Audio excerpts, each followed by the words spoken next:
Shalom. My name is Adam, and I welcome you to the parable of the vineyard.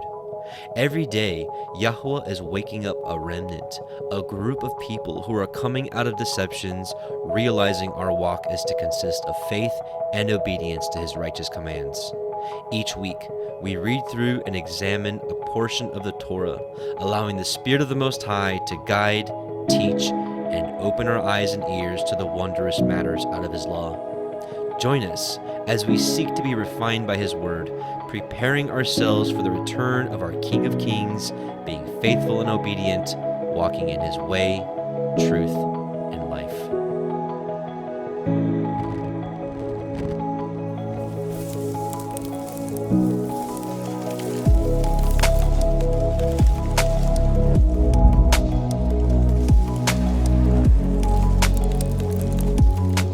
Shabbat Shalom and welcome back, brothers and sisters. Welcome to the Parable of the Vineyard YouTube live stream of our Torah portion reading.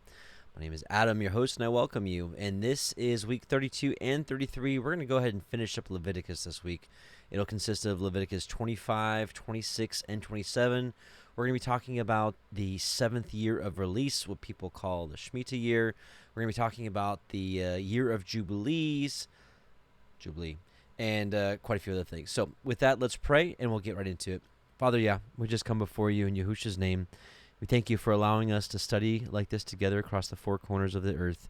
We long to be regathered, and we long for the return of Yahushua HaMashiach. Father, until then, help us to understand your word, to study it, Father, and to grow, and that we may be found faithful hearers and doers of your word. In Yahushua's name, amen. Hallelujah. Shabbat Shalom, the best day of the week.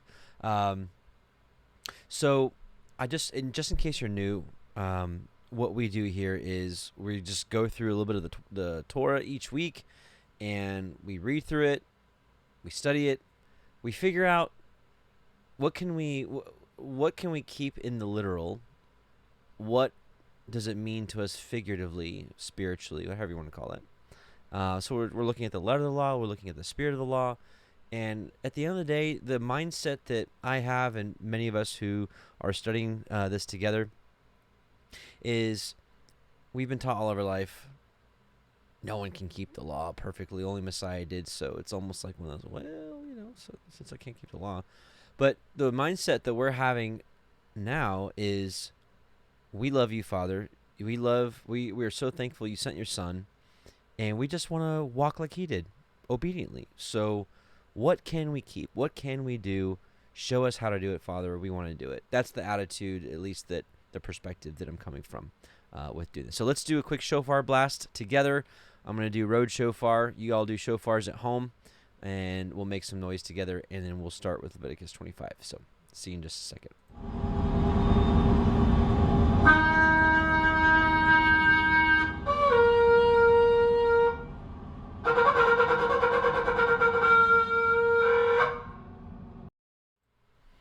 Okay, and here we are at Leviticus 25, and we'll go ahead and get started. A lot of you ask what scriptures we read from. I think there's many good translations out there. I tend to like the Sefer the most. I definitely don't agree with all of the translations, and I don't think there's really any perfect English translation out there. That's just my opinion. But I do like it, and this is what we're going to be reading from. So, the Sefer. We will be cross-referencing with many other translations, and we'll be also including the Greek Septuagint and all that good stuff. So, Leviticus 25, and Yahuwah spoke unto Moshe in Mount Sinai, saying, Speak unto the children of Yasharel, it's Israel, and say unto them, When you come into the land which I give you, then shall the land keep a Shabbat unto Yahuwah. 6 years you shall sow your field, and 6 years you shall prune your vineyard, and gather in the fruit thereof. But in the 7th year shall be a Shabbat of rest unto the land, a Shabbat for Yahuwah. You shall neither sow your field nor prune your vineyard. So pause there real quickly. So it's like all of creation needs a rest, although the only thing I guess the sun, the moon, and stars don't rest, but everything here, I guess, on the earth needs a rest. So we learned that, of course, on the Shabbat we are to rest. Even our animals, our employees, everyone rests. And so, but in a similar way, the land rests every 7 years. So kind of a similar cycle here, and you're just seeing a pattern. And ultimately, I believe that the seventh day Shabbat, the seventh year of rest, ultimately points to the seventh day of creation, which I believe is the millennial reign, the 1,000 years. I know that's something that's been highly debated. A lot of people have been talking about this Messiah 2030, and I believe that a lot of great information was presented in that, a lot of clear and concise information. The only thing I think that's really debatable on that that video is the exact years that Messiah may have been born and crucified, and therefore what year it's actually pointing to in our time now. Nevertheless, I think the basic premise of that video is spot on, that Messiah came and he died at the end of the fourth day, so the end of the 4,000 years. And then you have the prophecies. The most notable is Hosea 6, that and if you guys haven't seen this video, by the way, it's called Messiah 2030. I'm sure most of you out there have heard it at this point. But in the Hosea 6 prophecy, I'll just pull it up instead of just talking about it.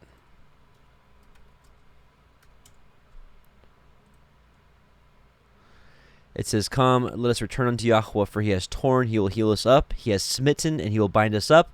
After 2 days he will revive us. In the third day he will raise us up, and we shall live in his sight." And what this means is, as we know, a day is as 1,000 years, and 1,000 years is as a day.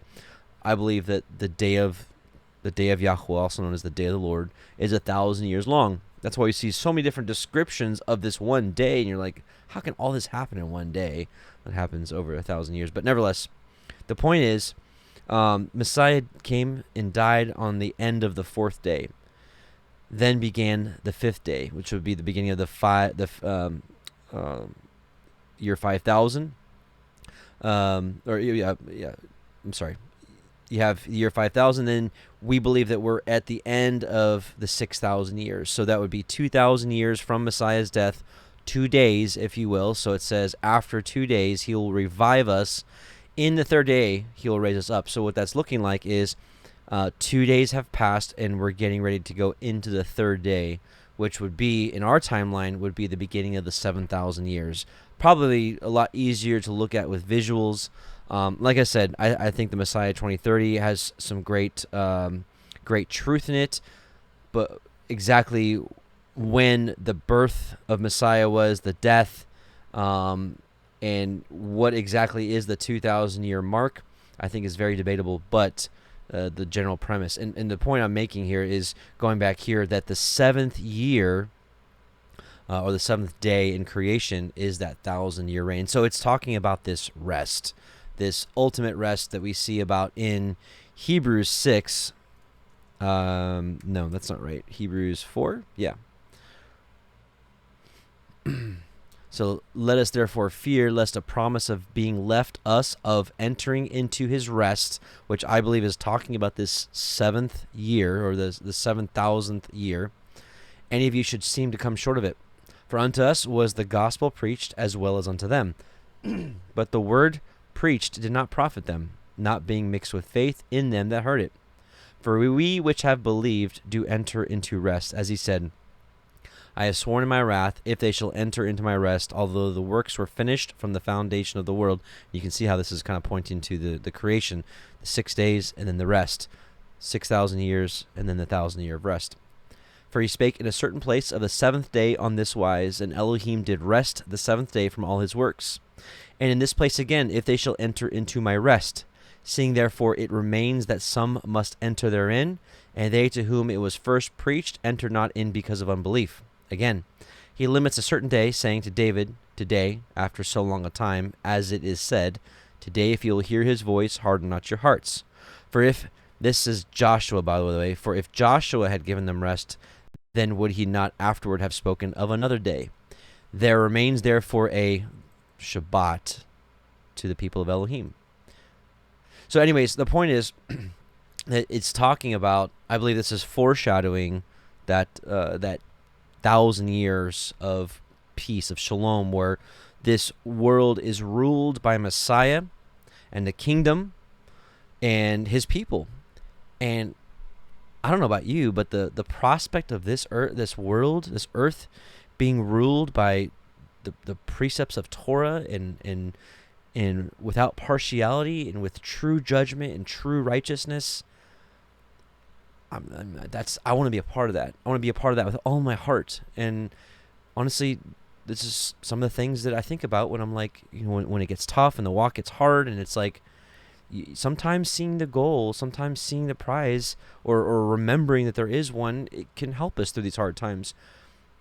We shouldn't do our service to Yah just because of the rewards or just because of fear of the lake of the fire, but because we love him. But at the end of the day, he tells us these rewards. I believe in for times of encouragement or need of encouragement when this walk just gets hard, because it does. But nevertheless, this is what we have to look forward to. That seventh day, that 7,000 year, that release. But anyways, so the land got a rest. And we'll keep going. Leviticus 25:5. That which grows of its own accord of your harvest you shall reap. Neither gather the grapes of your vine undressed, for it is a year of rest unto the land. And the Shabbat of the land shall be food for you and for your servant, and for your maid, and for your hired servant, and for your stranger that sojourns with you, and for your cattle, and for the beasts that are in your land shall all the increase thereof be meat or food. So this is like back then, this was an amazing test of faith, because basically we're used to plowing, sowing, it grows, you reap, you eat, and the cycle. And so, it's like, this is a really big test of faith, that you just, take an entire year off. You're like, how are we going to eat? Right? So he's telling you, and it'll continue to a little bit later in this chapter. It'll actually also in 26, it'll show us that if we keep his ways, there's always going to be grain all the way, from this harvest to this harvest, or from this harvest to the vintage. And he's saying, he promises us that we will be taken care of if we walk in his ways. There's a there's a family locally in our area here that I love very much, and I've got to know them a little bit, and very inspiring. They actually have been walking this out, and they have actually seen this work in their lives. And what I mean by this is giving the seventh year of the land rest, and they've been able to maintain their homestead, or they really have a farm. They have a full-fledged farm. And they've been able to make this work. Because some people say, because all this is preceded with when you come into the land. And so some people are like, see, we're not in the land. We don't have to do that. And maybe the word, maybe have to, maybe that's correct. Maybe you don't have to do it. But I think there's a growing group of people. It's like, I get to do this. I get to trust in Yah to take care of all of our needs, right? So I wanted to have an interview with him before this Torah portion. We didn't get around to it. It's on me. But I did speak with him, and they are willing for me to share their email. If anybody out there has like a homestead and they want to get, how did you do this? How did it work? What did it look like? There's a family that I know of and I trust to give good counsel and wisdom and guidance for someone who's looking to do this. I think they've also done a pretty good job at looking into which year is the proper seventh year, those type of things. Because some people, when they get to a new homestead, they're like, they kind of set their own 7-year cycle. I do think that there is probably a pattern, a heavenly pattern that determines this. But anyways, great family. If you're interested in hearing their testimony, I'd be happy to share their information. So just reach out to me, send me an email like, hey, I'd like to get in touch with the family that does this 7th year rest of the land, and Yah's blessed them for it. So anyways, just want to share that it does work out there. But anyways, at the end of the day, this part right here is just about trust. So even for some of us that don't have gardens, or we don't live off the land, most of us probably listening to this don't. So it's like, okay, well, what does this mean for us? I think the general precept we're learning here is trusting in him. And I just want to share some scriptures of the importance of it. So let's look at Leviticus 26:32 through 35. Obviously, we're going to read this in just a bit. And it says, "And I will bring the land into desolation, and your enemies which dwell therein shall be astonished at it. And I will scatter you among the heathen, and will draw out a sword after you. And your land shall be desolate, and your cities waste. Then shall the land enjoy her Sabbaths, as long as it lies desolate, and you be in your enemy's land. Even then shall the land rest and enjoy her Sabbaths. As long as it lies desolate, it shall rest, because it did not rest in your Sabbaths when he dwelt upon it." So unfortunately, he knew that they weren't going to be doing this, and they wouldn't be trusting him. And so he's like, I'm going to give the land its rest since you didn't do it. 2 Chronicles 36:14 through 21. "Moreover, all the chief of the priests and the people transgressed very much after all the abominations of the heathen, and polluted the house of Yahuwah, which he had hallowed in Jerusalem. And Yahuwah Elohim of their fathers sent to them by his messengers, rising up betimes and sending, because he had compassion on his people and on his dwelling place. But they mocked the messengers of Elohim, and despised his words, and misused his prophets, until the wrath of Yahuwah arose against his people, till there was no remedy. Therefore he brought upon them the king of the Chaldees, who slew their young men with a sword in the house of their sanctuary, and had no compassion upon young man or maiden, old man, or him that stooped for age. He gave them all into his hand. And all the vessels of the house of Elohim, great and small, and the treasures of the house of Yahuwah, and the treasures of the king and of his princes, all these he brought to Babylon. And they burnt the house of Elohim, and brake down the wall of Jerusalem, and burnt all the palaces thereof with fire, and destroyed all the goodly vessels thereof. And them that had escaped from the sword carried he away to Babylon, where they were servants to him and his sons until the reign of the kingdom of Persia, to fulfill the word of Yahuwah by the mouth of Jeremiah, until the land had enjoyed her Sabbaths. For as long as she lay desolate, she kept Sabbath, to fulfill 70 years." So if someone did the math, that meant they didn't keep this for hundreds of years. They just didn't do it. But back on the principle, so this is just showing you what happens to people that don't trust him and don't take his word for what it says. Job 13:15 says, "Though he slay me, yet will I trust in him. But I will maintain my own ways before him." And I love this. And Ashira, I introduced you to her last week, did an amazing song with basically this lyric. So this is like even the extreme. Even if Yah were to just kill me, I'll still trust in him. Even if so, and that would obviously include everything in between. So even if everything and anything could happen, I'm still going to trust in him.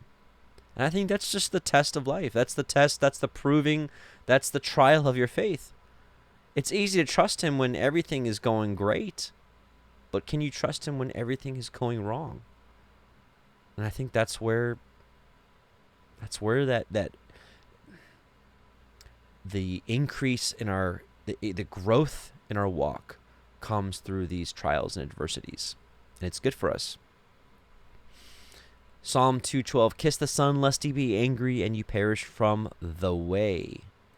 When his wrath is kindled but a little, blessed are all they that put their trust in him." So interesting, though. My wife showed me this the other day. This word here, blessed, is actually not the same word as Baruch. It says it's more like happy. This is Asher. It's basically Asher. It's the same word as used for the son of Jacob, Asher, blessed. So happiness.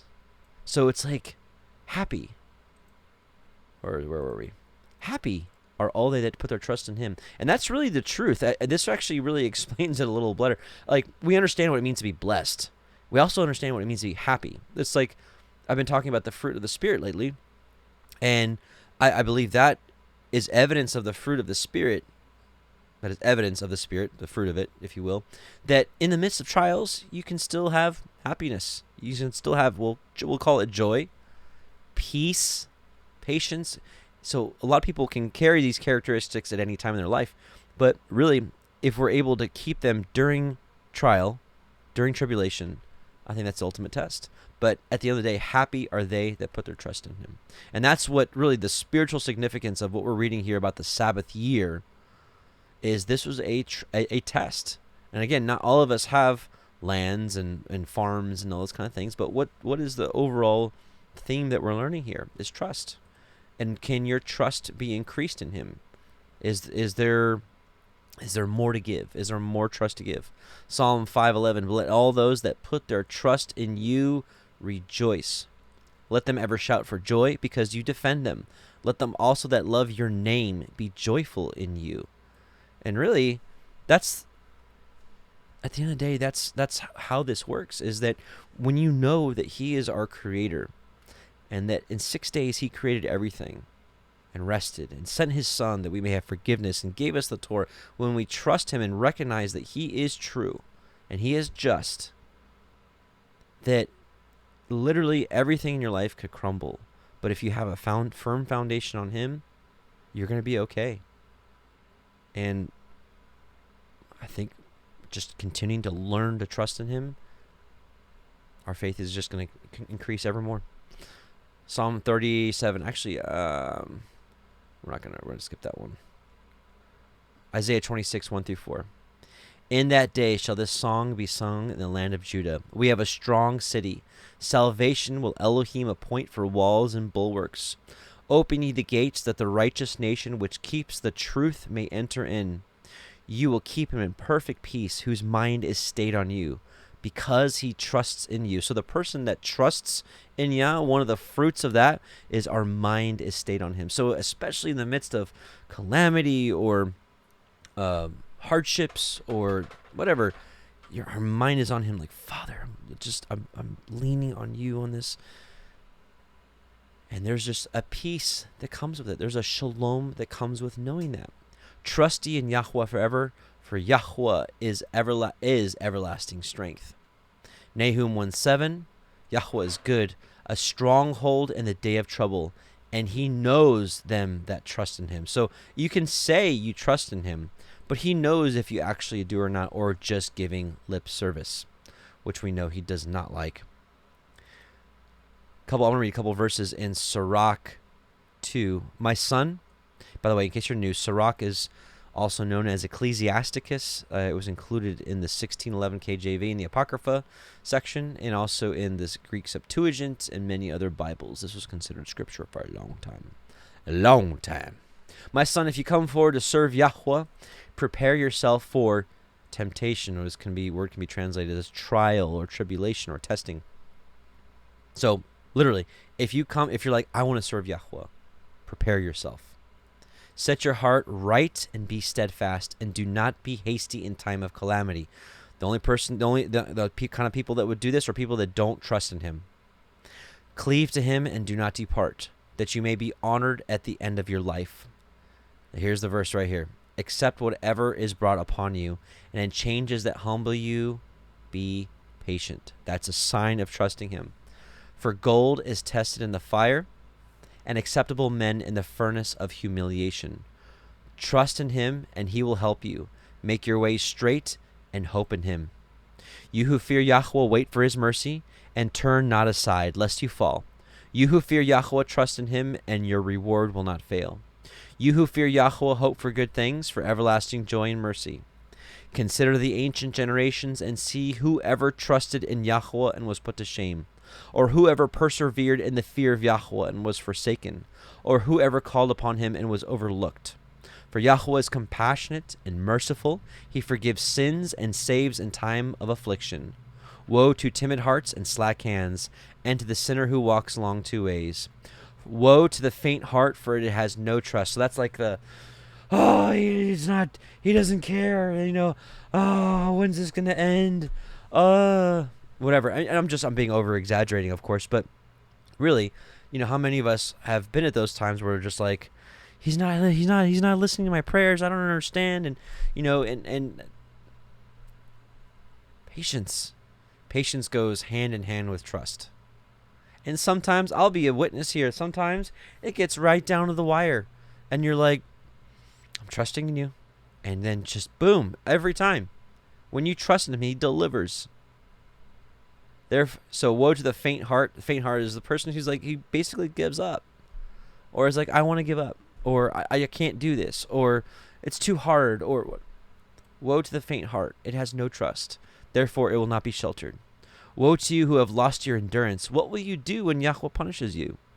Those who fear Yahuwah, or aka trust him, will not disobey his words.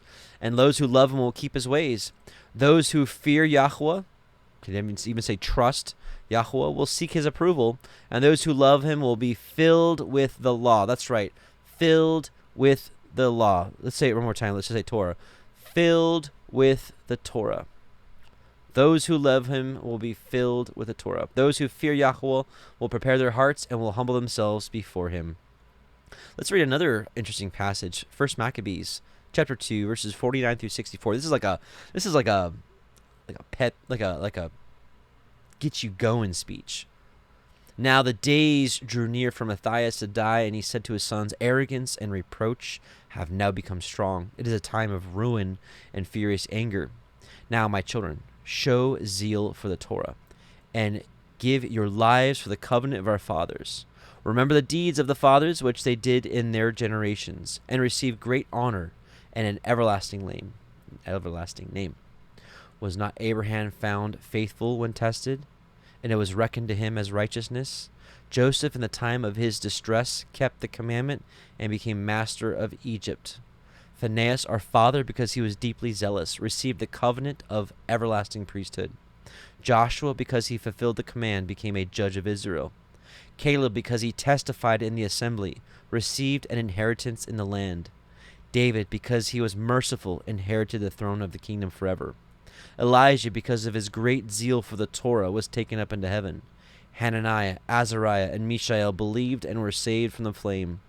Daniel, because of his innocence, was delivered from the mouth of the lions, and so observed from generation to generation that none who put their trust in him will lack strength. So listen, we may not have fields and all these different things to do this seventh year of release, but I tell you one thing that we can do from this precept of the Torah is to trust in him. Do not fear the words of a sinner, for his splendor will turn into dung and to worms. Today he will be exalted, but tomorrow he will not be found, because he has returned to the dust, and his plans will perish. I want to just say this. I just want to continue to speak to this. Is like, why are Yah's people afraid of what these ruling elites are saying, and the plans that they have to entrap you or to do this to you? Today he will be exalted, but tomorrow he will not be found, because he has returned to the dust, and his plans will perish. My children, be courageous and grow strong in the Torah, for by it you will gain honor. Hallelujah. Praise Yah. Trust. Sirach 4:11. Wisdom exalts her sons and gives help to those who seek her. Whoever loves her loves life, and those who seek her early will be filled with joy. Whoever holds her fast will obtain glory, and Yahuwah will bless the place she enters. Those who serve her will minister to the Holy One. Yahuwah loves those who love her. He who obeys her will judge the nations, and whoever gives heed to her will dwell secure. If he has faith in her, he will obtain her, and his descendants will remain in possession of her. For at the first she will walk with him on tortuous paths. She will bring fear and cowardice upon him, and will torment him by her discipline until she trusts in him. And she will test him with her ordinances. Then she will come straight back to him and gladden him, and will reveal her secrets to him. If he goes astray, she will forsake him and hand him over to his ruin. So this is talking about the Ruach. And I know it says her, and in the New Testament it says him, but regardless, the Ruach, it's like the Ruach has to trust us too. So this is like we trust the Father trusts us. It goes hand in hand. Luke 16:10 through 13. He who is faithful in a very little, so in small matters, people who are faithful in small matters is faithful also in much. And he who is dishonest in a very little is dishonest also in much. If then you have not been faithful in the unrighteous mammon, who will entrust to you the true riches? And so ask yourself, the life that you're living right now, could Yahuwah trust you with the true riches of heaven? Probably has, because the true riches of heaven, from my understanding, is the wisdom and the knowledge of his Torah, of his son. And if you're still here, however many minutes into this, praise Yah. He's been entrusting it. Can you continue to be a trustworthy servant with his riches? And if you have not been faithful in that which is another's, who will give you that which is your own? No servant can serve two masters, for either he will hate the one and love the other, or he will be devoted to the one and despise the other. You cannot serve Elohim and money. Exodus 34:21. 6 days shall you work, but on the seventh day you shall rest. In plowing time and in harvest you shall rest. And I like this one because it's like, it's letting you know, even when it's like the diligent worker. I love diligent workers. Who doesn't, right? But you know that worker because it's like they're like I want to get it done, and I mean, there's a temptation for that diligent worker to be like, if I could only just, do that, extra plowing on Shabbat, everything will be ready a lot sooner, and we can, we're behind and we got to get this done, or it's harvest time, we got to get all this stuff, and he's like, chill, don't do it on Shabbat, just don't do it. So, trust me. He's like, trust me. Testament of Joseph. I want to read a little bit. This is trusting in Yah. The copy of the Testament of Joseph. When he was about to die, he called his sons and his brethren together and said to them, my brethren and my children, hearken to Joseph, the beloved of Israel.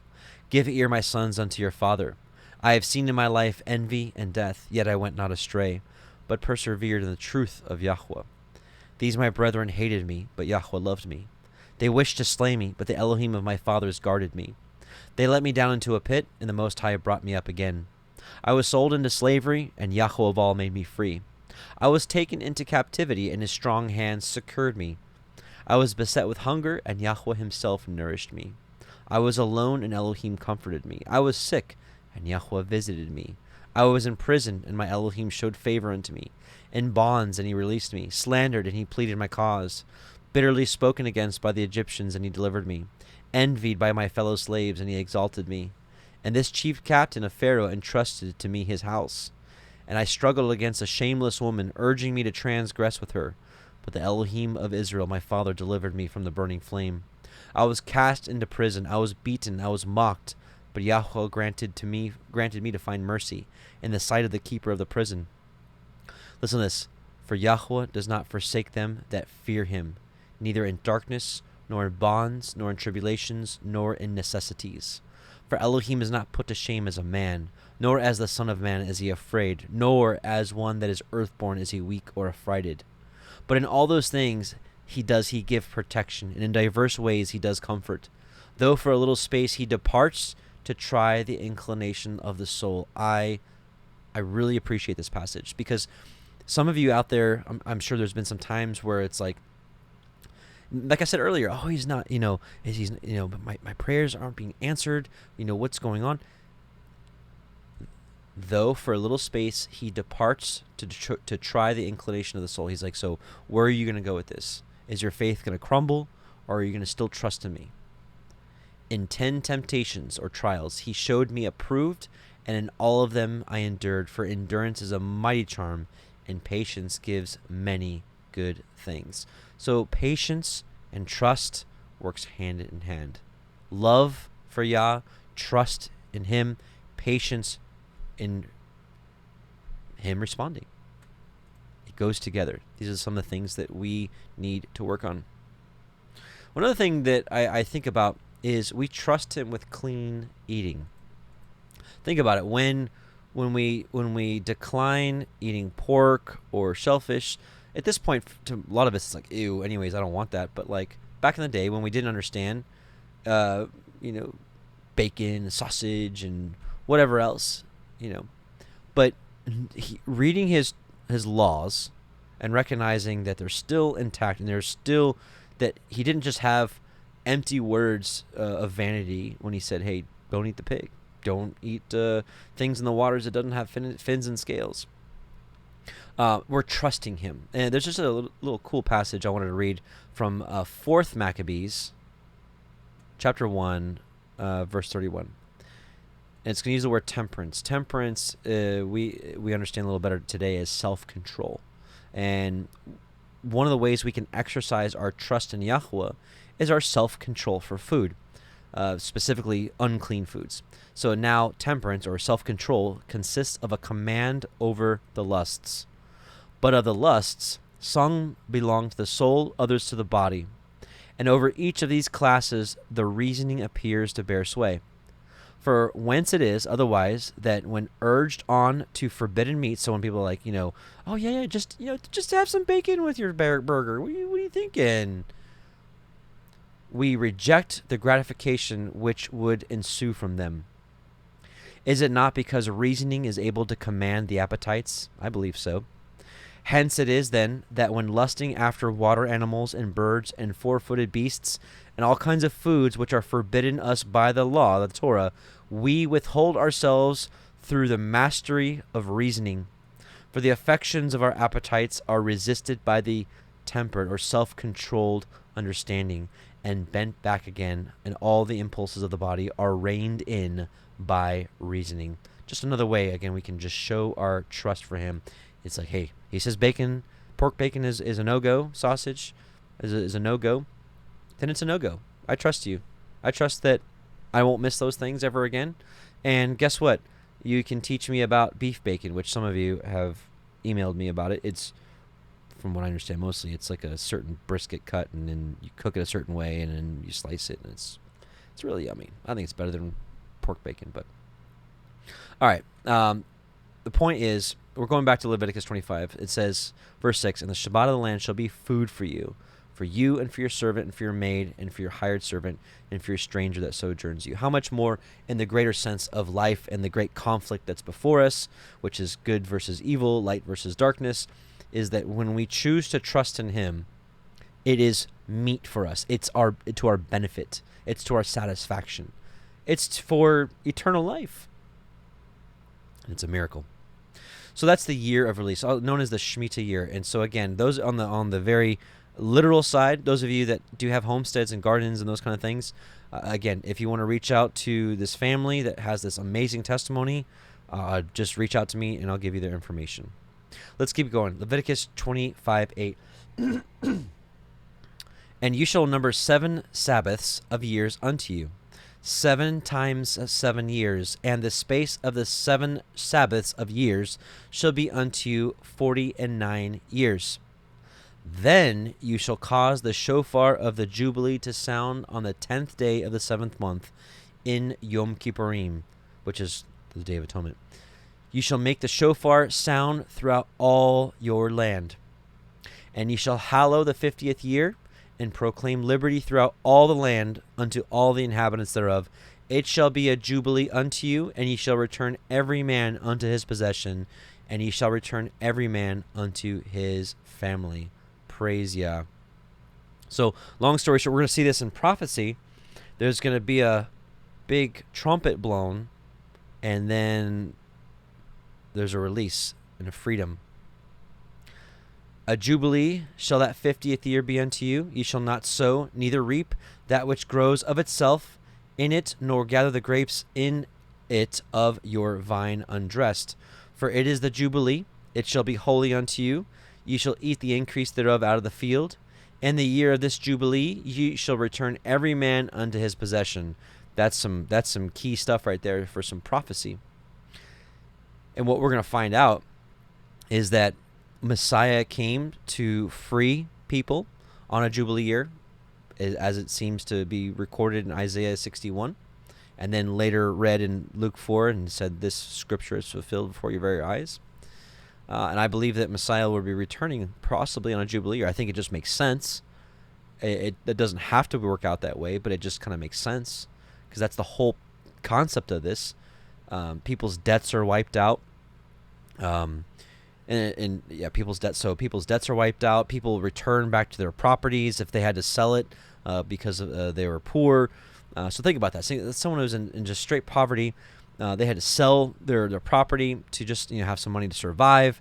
But when the Jubilee year hits, boom, it's restored back to them like nothing ever happened. It's absolutely amazing.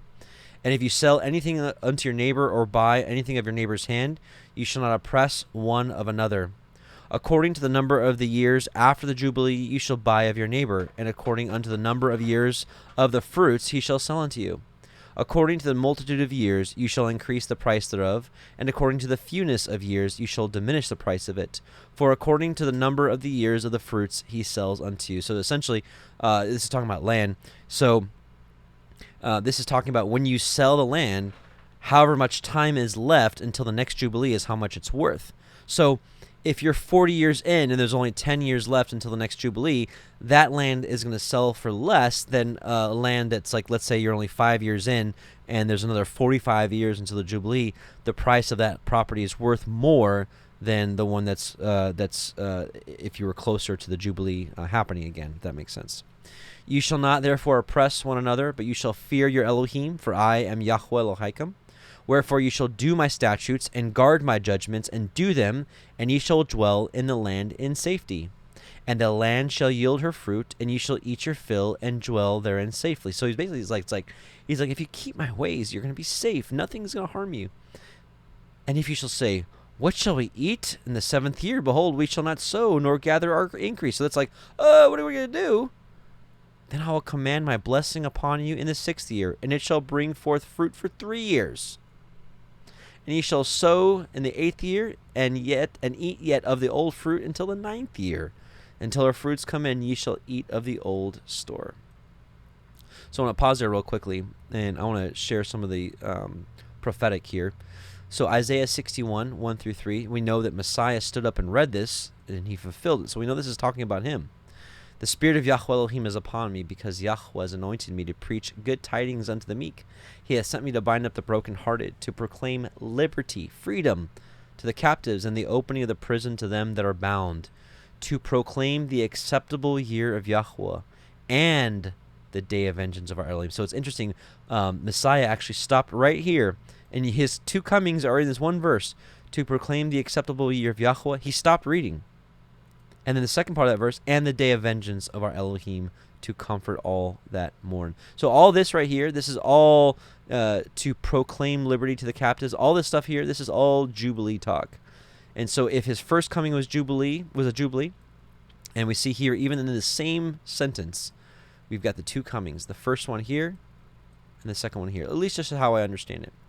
To appoint unto them that mourn in Zion, to give unto them beauty for ashes, the oil of joy for mourning, the garment of praise for the spirit of heaviness, that they might be called trees of righteousness, the planting of Yahuwah, that he might be glorified. Those are your Psalm 1 trees, the ones that meditate in his Torah day and night.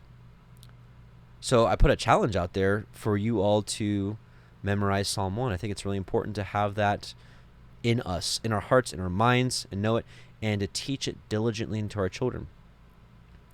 Blessed is the man that walks not in the counsel of the ungodly, nor stands in the way of sinners, nor sits in the seat of the scornful. But his delight is in the Torah of Yahuwah, and in his Torah does he meditate day and night. And he shall be like a tree planted by the rivers of water, that brings forth his fruit in his season. His leaf shall not wither, and whatever he does shall prosper. The wicked are not so, but are like the chaff which the wind blows away. Therefore the wicked shall not stand in the judgment, nor sinners in the assembly of the righteous. For Yahuwah knows the way of the righteous, but the way of the sinners shall perish. Now listen, we've got 2 7-year-old boys here in our congregation that have memorized it. So the challenge out to you, well, I'd say, I've said it before, there's no mention of the adults of Israel. So you children of Israel of all ages, I think Psalm 1 is good to have on the tip of your mouth at any time. For your children's sake, for your sake, for those around you that you're witnessing to, Psalm 1 is so important. But anyways, the point is, getting back to the point here. First coming, it appears to be a Jubilee. And I would think it would just make sense that the second coming would come with a Jubilee. At least the announcement of it. And again, remember, it says... where is it at? So, on the year of Jubilee, you should cause the shofar of the Jubilee to sound on the 10th day of the 7th month, right? And then the Jubilee is announced, and ye shall return every man to his possession. Aren't we waiting for our eternal possession?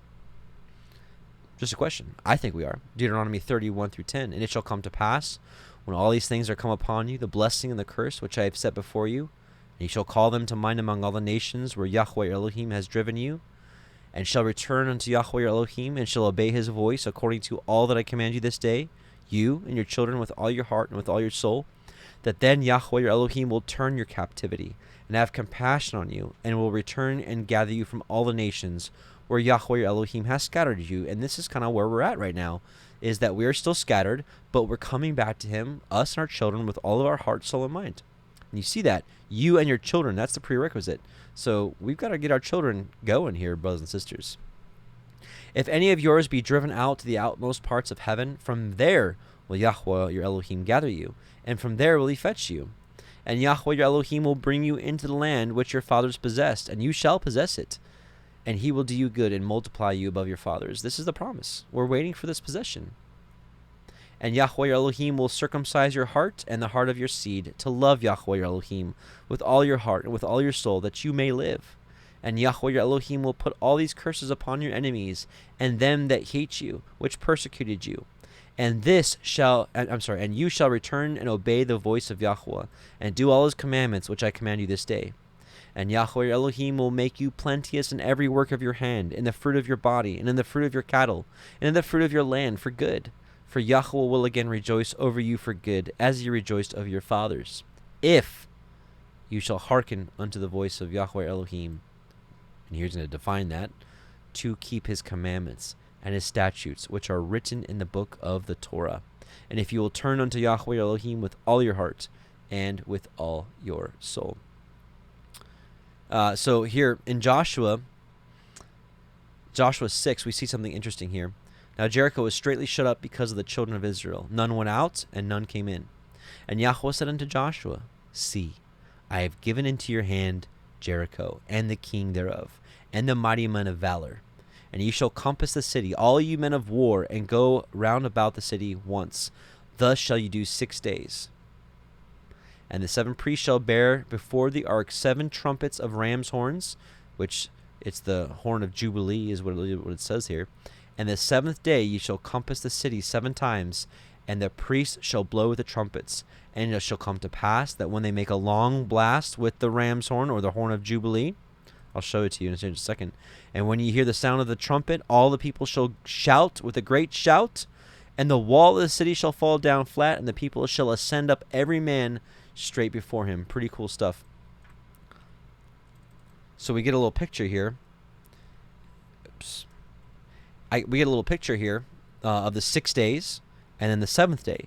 And then the 7th day, there's that victory. So the ram's horn. So it's not ram, it's Yobel for Yobelim, Jubilee, right? So the Jubilee. This is translated as Jubilee, 21 times, ram's horn 5, and trumpet once. But this is talking about a trumpet, a cornet. This is the Jubilee. This is the Jubilee horn, which we'll learn about is a special silver trumpet. So we see some similarities here in the story of Joshua and Jericho. Pretty cool stuff. I think the whole end time starts with this same trumpet that we see here. Psalm 47, 1-8. Oh, clap your hands, all you people. Shout unto Elohim with a voice of triumph. For Yahuwah Most High is terrible. He is a great king over all the earth. He shall subdue the people under us, and the nations under our feet. He shall choose our inheritance for us, the excellency of Jacob whom he loved. Listen to this. Elohim is gone up with a shout. This is Teruah. This is what we learned from Yom Teruah, from the day of Feast of Trumpets. Elohim is gone up with a shout. Yahuwah with the sound of a trumpet. Sing praises to Elohim. Sing praises to our King. Sing praises. For Elohim is the King of all the earth. Sing ye praises with understanding. Elohim reigns over the heathen. Elohim sits upon the throne of his holiness. And it looks like all this starts with this shout, with this trumpet. 1 Thessalonians 4:13-18. But I would not have you to be ignorant, brethren, concerning them which are asleep, that you sorrow not, even as others which have no hope. For if we believe that Yahusha died and rose again, even so them also which sleep in Yahusha will Elohim bring with him. For this we say unto you by the word of Yahuwah, that we which are alive and remain unto the coming of Yahuwah shall not prevent them which are asleep. For Yahuwah, or the Master himself, shall descend from heaven with a shout, with the voice of the archangel, and with the trump of Elohim, and the dead in Messiah shall rise first. Then we which are alive and remain shall be caught up together with them in the clouds, to meet Yahuwah in the air, and so shall we ever be with Yahuwah. Wherefore comfort one another with these words. And it's interesting that we saw the verbiage up here, or where was it? It was in Isaiah 61, that the captives went free, people will return to their possessions. It's interesting that the souls in Sheol are, well, I guess you can call them captive, even though there's two different areas. You have, of course, the area of torment, and we have the area of rest and peace, or in shalom. Nevertheless, they're still waiting for their inheritance too. So it's like the prison, they're released and restored unto their possession. So just something to think about. Revelation 4:1-2. After this I looked, and behold, a door was open, or a gate was open in heaven, and the first voice which I heard was as it were of a trumpet talking with me, which said, Come up here, and I will show you the things which must be hereafter. And immediately I was in the Spirit, and behold, a throne was set in heaven, and one sat on the throne. I believe this is how the end time starts. And I believe John was given a preview of what that day looked like. Started with a trumpet, and he was taken in the Spirit immediately. Joel 2:1 well, I'm not sure to read the whole thing, but it says, Blow ye the trumpet in Zion, and sound an alarm in my holy mountain. Let all the inhabitants of the land tremble, for the day of Yahuwah comes, for it is nigh at hand. And it all starts with that trumpet blow. Isaiah 27:12-13. Now it shall come to pass in that day that Yahuwah shall beat off from the channel of the river unto the stream of Egypt, and ye shall be gathered one by one, O ye children of Israel. And it shall come to pass in that day that the great trumpet shall be blown, and they shall come which were ready to perish in the land of Assyria, and the outcast in the land of Egypt, and shall worship Yahuwah in the holy mount at Jerusalem. So is this the trumpet of the Jubilee? It's very, very possible. Very possible. So, the year of Jubilee, man, I hope it's soon. I really do. I hope this year of release and this restoration to property possession is nigh at hand. There's a lot of speculation as to exactly what that year is. I'll just be straightforward with you. I have not put enough time into that to speak anywhere intelligently on what I believe is the correct year of Jubilee. So that's for another time. But I want to confirm that Messiah himself is our Jubilee. In the spiritual, I think physically we're still waiting for that day, but in the spiritual realm, Messiah is our Jubilee. Does that make sense? So when his first coming and his ministry, his death, burial, resurrection, and the sending of the Spirit, I believe that was the spiritual fulfillment of him giving us, he's our relief. He's our release. Relief and release. John 8:25. Then said they unto him, Who are you? And Yahushua said to them, Even the same that I said unto you from the beginning. I have many things to say and to judge of you. But he that sent me is true, and I speak to the world those things which I have heard of him. They understood not that he spake to them of the Father. Then said Yahushua to them, When you have lifted up the Son of Man, then you shall know that I am he, and that I do nothing of myself, but as of my Father has taught me, I speak these things. And he that sent me is with me. The Father has not left me alone, for I do always those things that please him. As he spake these words, many believed on him. Then said Yahushua to those Jews which believed on him, If you continue in my word, then you are my disciples indeed. And you shall know the truth, and the truth shall make you free. That's that freedom, that's that release that we have. They answered him, We be Abraham's seed, and we were never in bondage to any man. How do you say you shall be made free? Yahushua answered them, Verily, verily, I say unto you, whoever commits sin is the servant of sin. And the servant abides not in the house forever, but the Son abides forever. Now listen, if the Son therefore shall make you free, you shall be free indeed. And what a blessing that is, to have our sins to be forgiven, our guilt, our burdens to be taken, and he's taken those for us, and the Son has made us free indeed. Hallelujah. 1 Peter 2:15-16. For so it is the will of Elohim, that with well-doing ye may put to silence the ignorance of foolish men, as free, and not using your freedom or liberty for a cloak of maliciousness, but as the servants of Elohim. And we know that the Torah itself is freedom. Psalm 119:44-45. So shall I keep your law, your Torah, continually forever and ever, and I will walk at liberty, at freedom, for I seek your precepts. That is the freedom. That is the release. This is the rest. That's a passage I want to look at. I think it's in Isaiah somewhere. Maybe I'm wrong. Yes. I just thought of this passage as we were reading this. So he says, so here in Isaiah 28, verse 9, he's asking a question. Whom shall he teach knowledge? So who is he going to teach knowledge to? And whom shall he make to understand doctrine? Now he's going to answer, those that are weaned from the milk and drawn from the breasts. They're not babes. They're growing up. These are people that want to grow and continue to learn, and not just stay at the basics. That our sins are saved, or we've been saved, and our sins have been forgiven by Messiah, and that's it. That's where a lot of believers stay. But he's talking about here are the people I'm going to teach, people who are moving past the basics. Not that we don't ever forget where we came from and what Messiah has given us, but we walk that path. We follow him and keep the commandments of the Most High with diligence, because we love him, because it's the right thing to do. For precept must be upon precept, precept upon precept, line upon line upon line, here little and there little. For with stammering lips and another tongue will he speak to this people, to whom he said, this is the rest wherewith you may cause the weary to rest, and this is the refreshing, yet they would not hear. They wouldn't hear the words of his Torah. And so Messiah rightly says, the truth shall make you free. The Torah shall make you free. I will walk at liberty, for I seek your precepts. Psalm 19:7-11. The Torah of Yahuwah is perfect, converting the soul. The testimony of Yahuwah is sure, making wise the simple.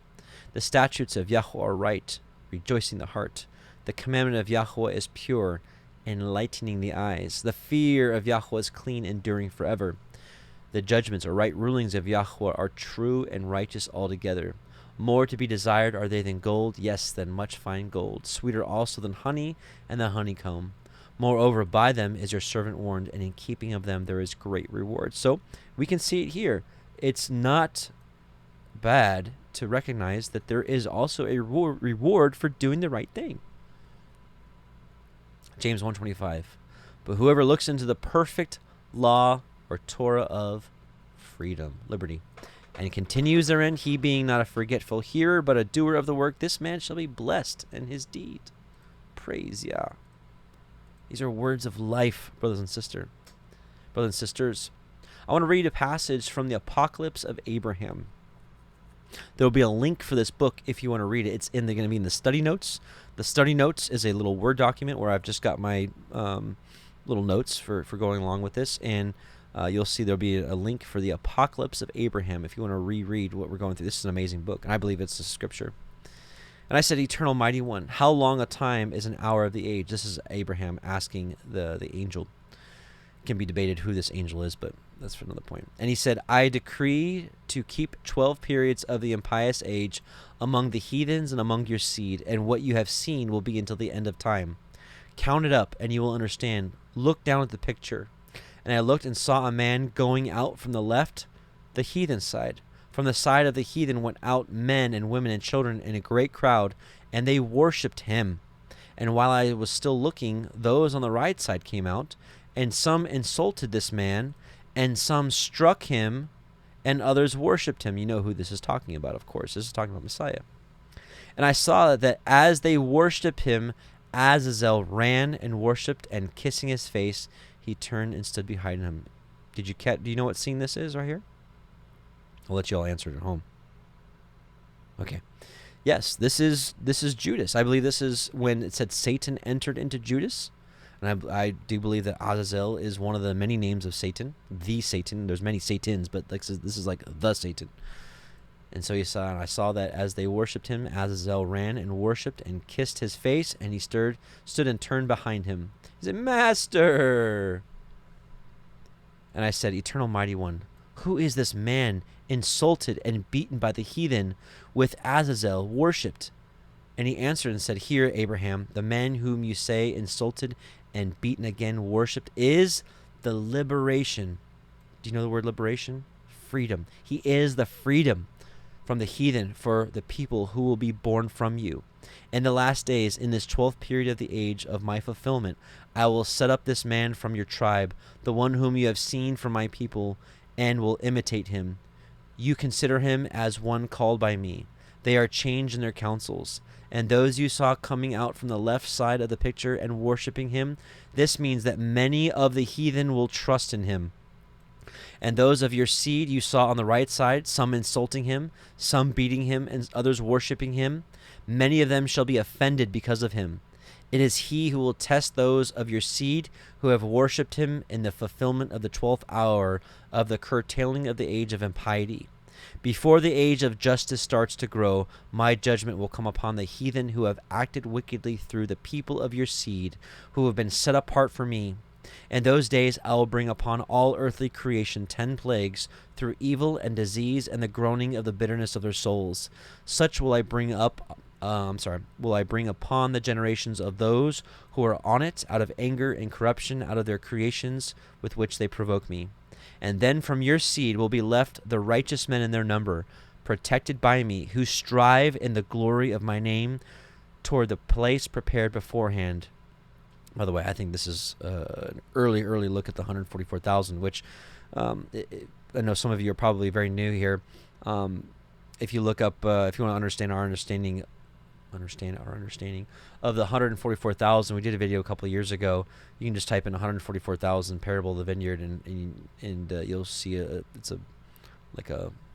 a blue background with wings on it. Anyways, long story short, I believe that Yah's people, whether they're natural branches or whether they came as a Gentile but got grafted in, either way, I believe that people in the end times who are alive and are keeping his ways are part of this 144,000. And so it says here, and then from your seed will be left the righteous men in their number, protected by me, who strive in the glory of my name toward the place prepared beforehand for them which you saw deserted in the picture. And they will live, being affirmed by the sacrifices and the gifts of justice and truth in the age of justice. And they will rejoice forever in me, and they will destroy those who have destroyed them. They will rebuke those who have rebuked them, and through their mockery, and will spit in their faces. Those rebuked by me, when they are to see me rejoicing with my people, for those who rejoice and receive and truly return to me. See, Abraham, what you have seen, hear what you have heard, know what you have known, go to your inheritance, and behold, I am with you forever. There's also some things here. Now, another version of this, it says, before the age of the righteous begins. There was different manuscripts. This is a different one here. Before the age of the righteous begins to grow, my judgment shall come upon the lawless peoples through the people of your seed who have been separated unto me. So this just shows you at the end, it's going to be like a role reversal. Yah's people who are accounted as nothing, spit upon, mocked, treated as insolent or ridiculous for keeping the Torah, they're going to be the head.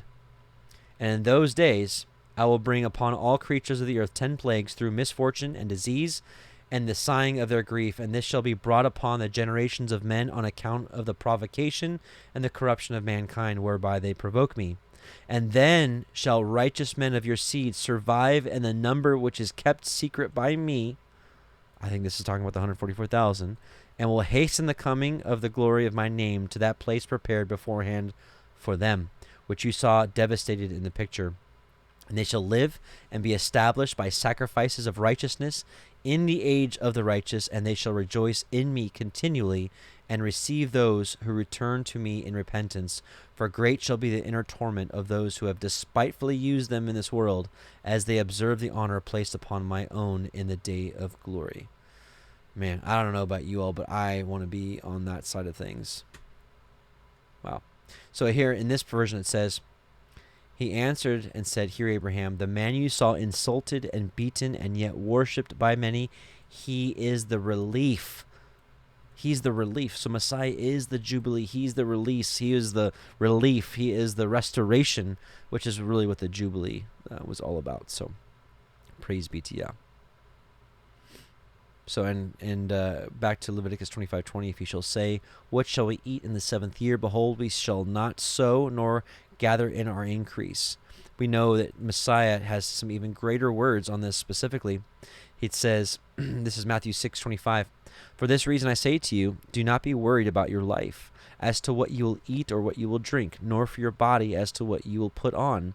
Is life not more than food, and the body more than clothing? Look at the birds of the sky. They don't sow, nor reap, nor gather crops into barns, and yet your heavenly Father feeds them. Are you not much more important than they? And which of you by worrying can add a single day to his lifespan? And why are you worried about clothing? Notice how the lilies of the field grow. They do not labor, nor do they spin thread for cloth. Yet I say to you that not even Solomon in all his glory clothed himself like one of these. But if Elohim so clothes the grass of the field, which is alive today and tomorrow is thrown into the furnace, will he not much more clothe you? You of little faith. Do not worry then, saying, What are we to eat? Or what are we to drink? Or what are we to wear for clothing? For the Gentiles eagerly seek all these things. For your heavenly Father knows that you need all these things. But seek first his kingdom and his righteousness, and all these things will be provided to you. So don't worry about tomorrow, for tomorrow will worry about itself. Each day has enough trouble of its own. This is the key behind all of it. Seek first his kingdom and his righteousness. Not our own righteousness, but his righteousness. And how does he define righteousness?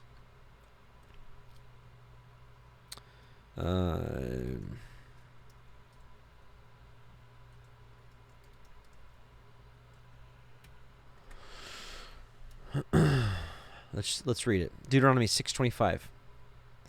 And it shall be our righteousness if we observe to do all these commandments before Yahuwah our Elohim as he has commanded us. When I said not our righteousness, what I meant to say is somewhere in, I forgot the address in one of Paul's letters, that like the Pharisees, Sadducees, they sought after their own righteousness and not after the righteousness of Elohim, which is of the Torah. 1 John 3:7, little children, let no man deceive you.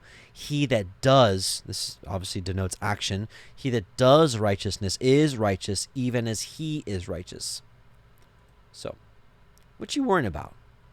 What you worrying about? Let's go back to Leviticus 25, verse 23. The land shall not be sold forever, for the land is mine. So it's like, even to those of you who are property owners, is it really your land or is it Yah's land? Okay, it's Yah's land. For you are strangers and sojourners with me. We're just strangers on this earth. Our eternal possession is within the walls of New Jerusalem. That is, of course, if we be found worthy. And I want to be found worthy. And that's why I love continuing to go through these studies together.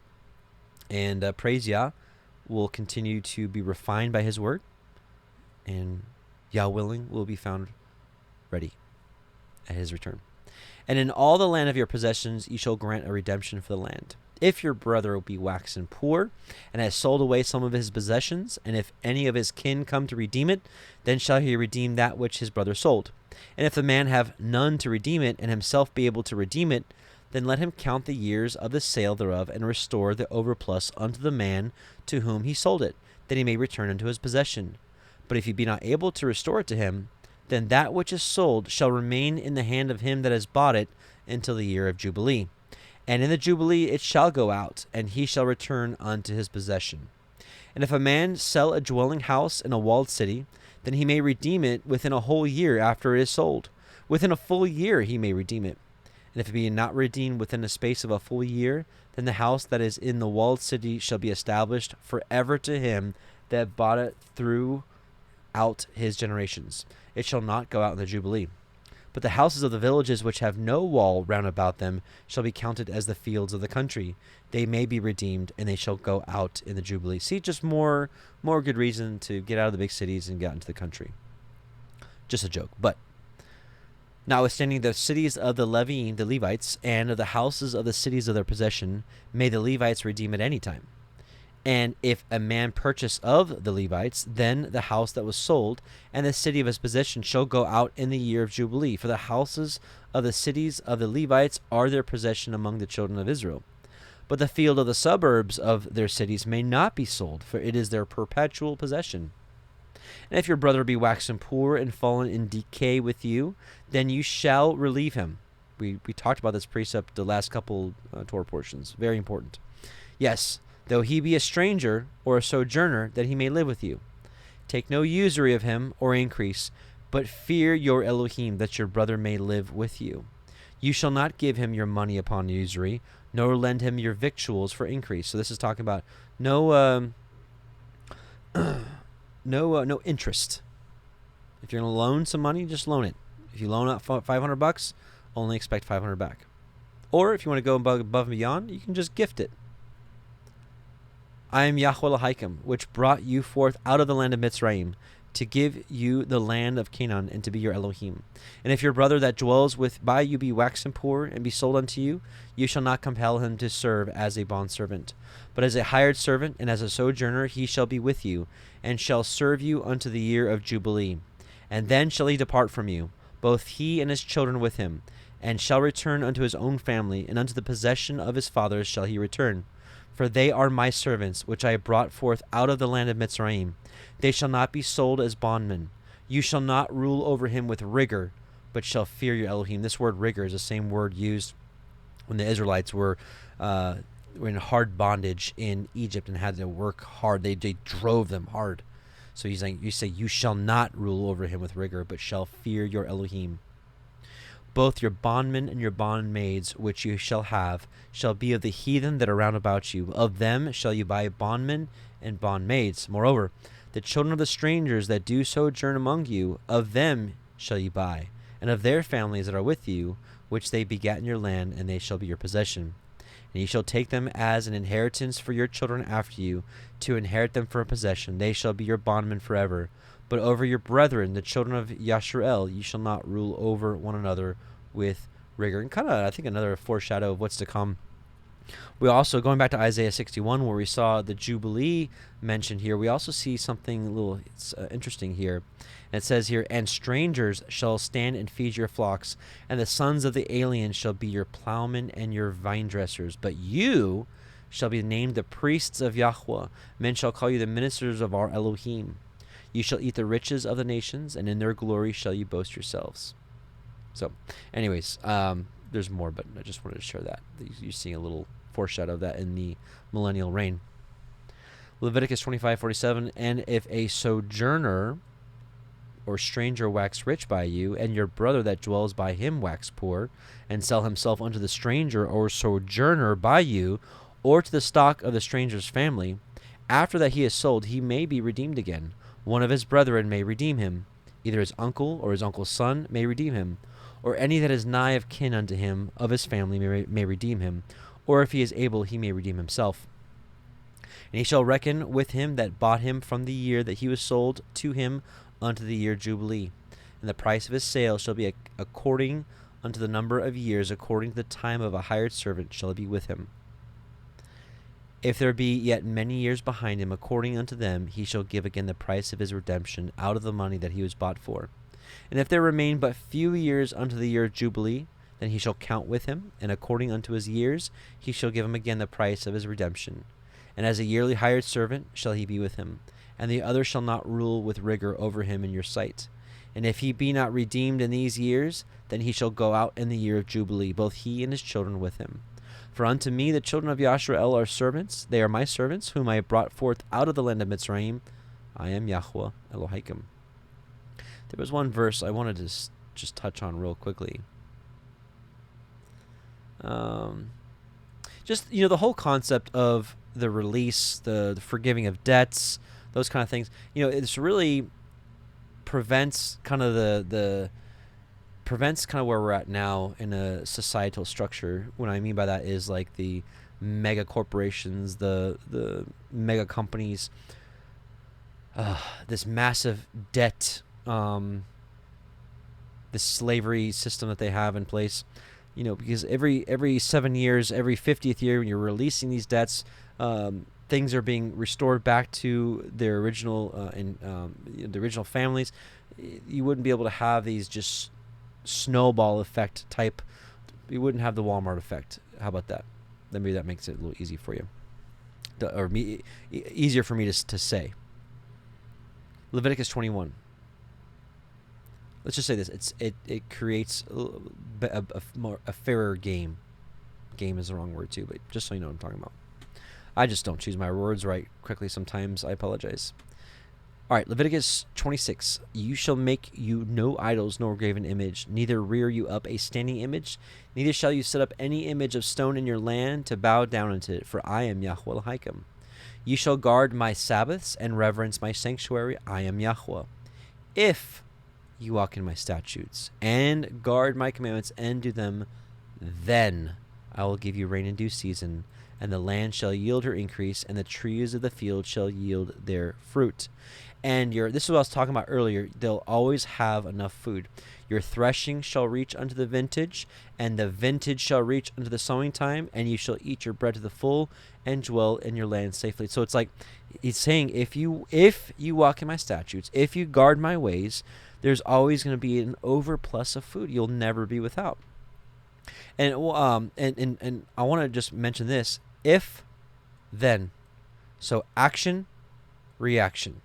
If you do this action, then Yahweh's like, I will have this action with you.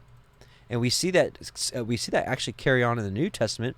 Colossians 1:20-23, and having made shalom through the blood of his cross, by him to reconcile all things unto himself. By him I say, whether they be things in earth or things in heaven, and you that were sometime alienated and enemies in your mind by wicked works, yet now has he reconciled in the body of his flesh through death, to present you holy and unblameable and unreprovable in his sight, if you continue in the faith, grounded and settled, and be not moved away from the hope of the gospel, which you have heard, and which was preached to every creature which is under heaven, whereof I, Paul, am made a minister. So we have to, it's the same thing, spirit and truth.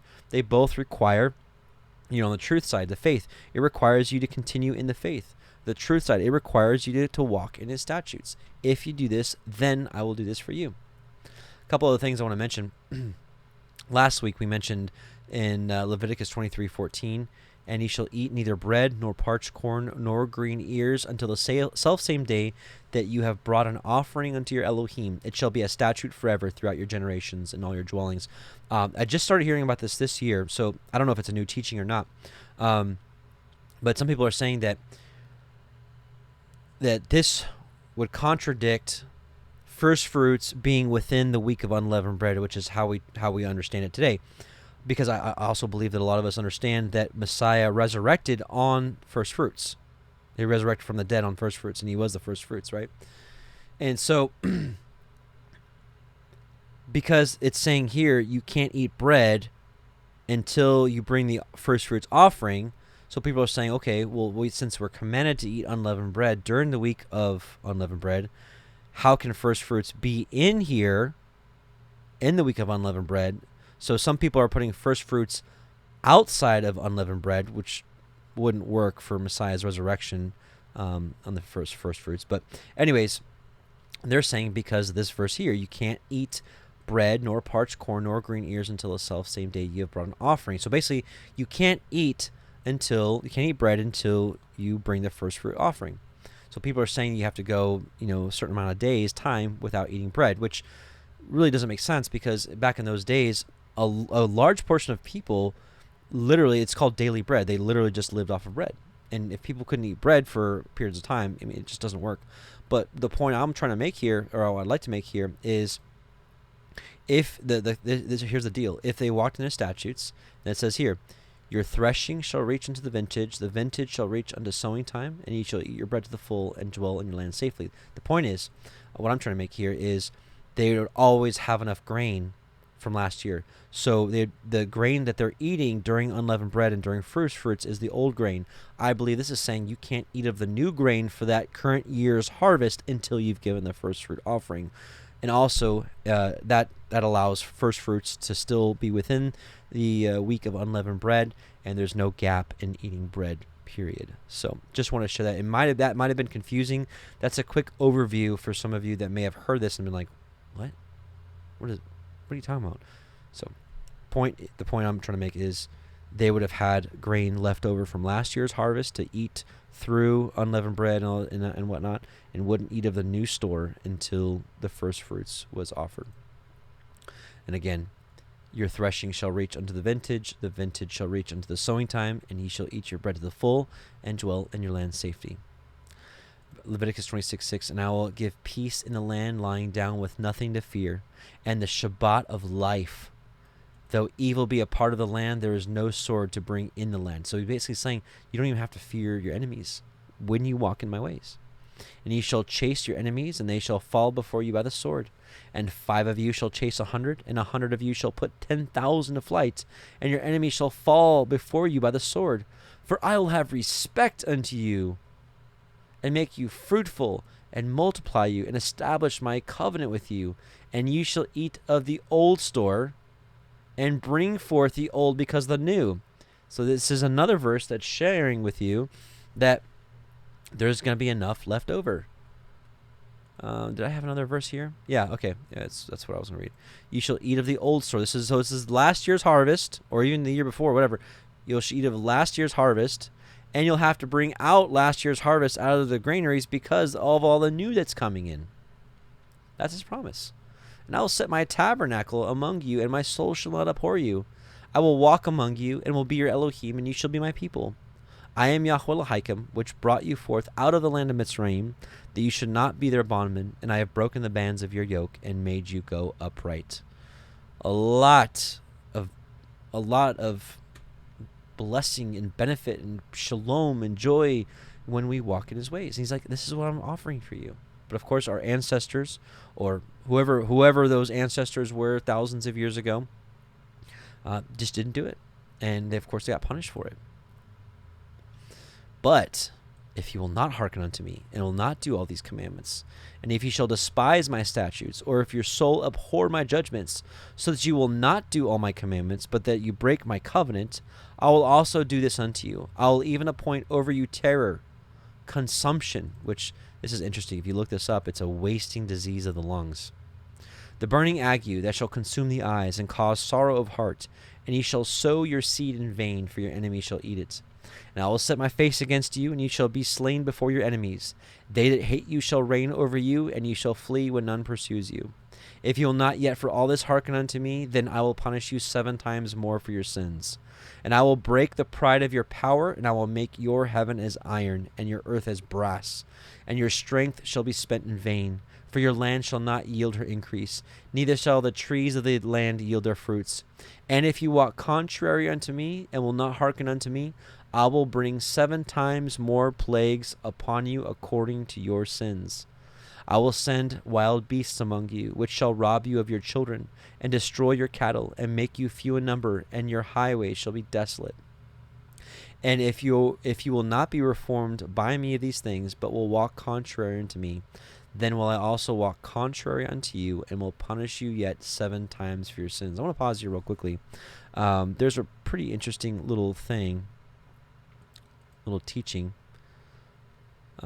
It says here in Ezekiel 4:4-5, lie also upon your left side, and lay the iniquity of the house of Israel upon it.